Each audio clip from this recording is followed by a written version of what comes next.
দাদা আসছি, অবশ্য তোমার অনুমতি নিয়ে। কি ব্যাপার কি সলিল বাবু, এত ভনিতা কিসের? কে ক্রিকেট ম্যাচের টিকিট না চাঁদা? কোনোটাই না। তবে তোমার হাতটা একবার দেখবো। ও, আজকাল বুঝি হোমিওপ্যাথিক পড়া হচ্ছে? ডাক্তারি করা হবে? ডাক্তারি নয়, তবে জ্যোতিষী। দেখি হাতটা। মানে কি ব্যাপারটা, কি হাত? বলছি, মানে হাত নিয়ে কি? Don't disturb please. বেশ বাবা, বলো। শ্রবণ করুন। বলুন। বৃহস্পতি তুঙ্গে থাকার ধরুন। বড়লোকের ছেলে, বাবা নেই, মা আছেন, 2 ভাই। ছোট ভাইতে ক্রিকেট উন্মাদ। ওরে বাবা, কি হলো? Bold out? সেমি। কিরকম? চন্দ্রের স্থান বন্ধুস্থান, সেইখানে একটি ত্রিকোণ চিহ্ন প্রতীয়মান। তাতে কি হতে পারে? ফলং বন্ধু জীবনে বিপর্যয় আনবে। তো বন্ধু বলতে একমাত্র শিশির। সেই শিশির। শিশির বিপর্যয় আনবে? এনে ফেলেছে। কিরকম? কিরকম? দাদা, গৃহশত্রু বিভীষণের কথা জ্ঞাত আছেন? আছি। স্মরণ করুন, রাবণ রাজাকে কি পরিমাণ টাইট দিয়েছিলেন। এমন ট্রেনিং দিলেন যে রামের বাঁদরে বোলিং এর কাছে রাবণ রাজার অত বড় সেঞ্চুরি করনেওয়ালা টিম একেবারে কোলাস। অতএব সাবধান। সলিল দাদা, তুই এক কাজ কর। আদেশ করুন। তুই বাথরুমে চলে যা। হ্যাঁ, বাথরুমে গিয়ে দেখবি যে বড় শিশিতে বেশ ঠান্ডা কবিরাজি গন্ধওয়ালা তেল রাখা আছে, বুঝলি? সেই তেল মাথায় মেখে 3-4 বালতি জল বেশি করে মাথা ঢেলে ফেলবি। ক্রিকেট খেলে খেলে ওই রোদ্দুরে মাথাটি একেবারে চড়ে গেছে।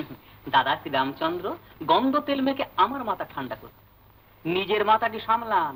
সেখানে একটি আস্ত গন্ধমাদন পর্বত চাপাবার সমস্ত ব্যবস্থা একেবারে কমপ্লিট। কমপ্লিট? কমপ্লিট।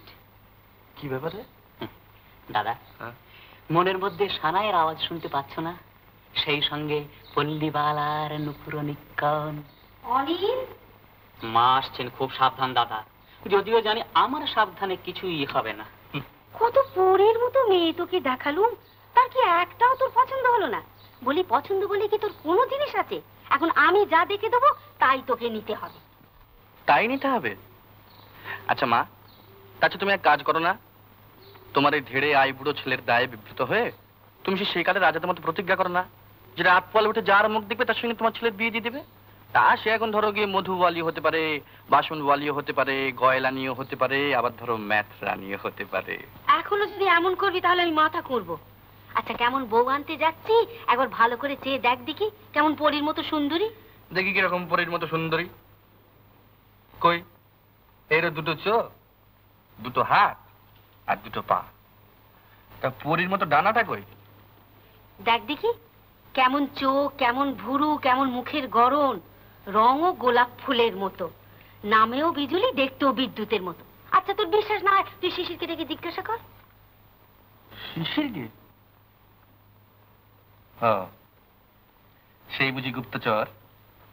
সইকে তোর উপযুক্ত একটি মেয়ে দেখতে চিঠি লিখি, তার চিঠিতে মেয়ের রূপগুণ আর বংশের কথা জেনে আমি শিশিরকে দেখতে পাঠাই, সঙ্গে একটা ক্যামেরা দিয়ে। বাড়িতে এত কাণ্ড হয়ে গেছে আর আমি কিচ্ছু জানি না? আমি জানলাম শিশির বাড়ি চলে গেছে। সলিল, সলিল। দাদা, কি আদেশ কহ? সেই কি? সেই কি? সেই গন্ধমাদন পাহাড়ের পর্ব একেবারে কমপ্লিট। কমপ্লিট? কমপ্লিট। তাহলে বুঝেছো, চালাক ছেলে। তবে একটু লেটে। শিশিরদাকে ডাকবো তো? ডাক্তার, এই যে দাদা, তোমার সেই চন্দ্রস্থানের ত্রিকোণ।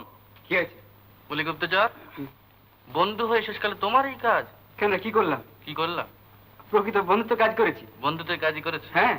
বলি নিজের ল্যাজ থাকতে আমার ল্যাজটি কাটতে এলে কেন বাবা? দাদা, এটাও বুঝতে পারলে না? তোমাকে দেখে নিজের ল্যাজটি কাটবার সাহস সঞ্চয় করবার জন্য। আসছে মাসে কিন্তু আমি বিয়ের দিন স্থির করছি, তা কিন্তু আমি বলে রাখলাম। পাকা কথা। কি জানি মা, কি করছো? ভালো করছো কি মন্দ করছো ভগবানই জানেন। ওরে, সব মায়েরা যা করে আমি তাই করছি, এতে তোর মন্দ হতে পারে না অনিল। একেবারে ক্লিন বোল্ড দাদা, একেবারে মিডল উইকেট।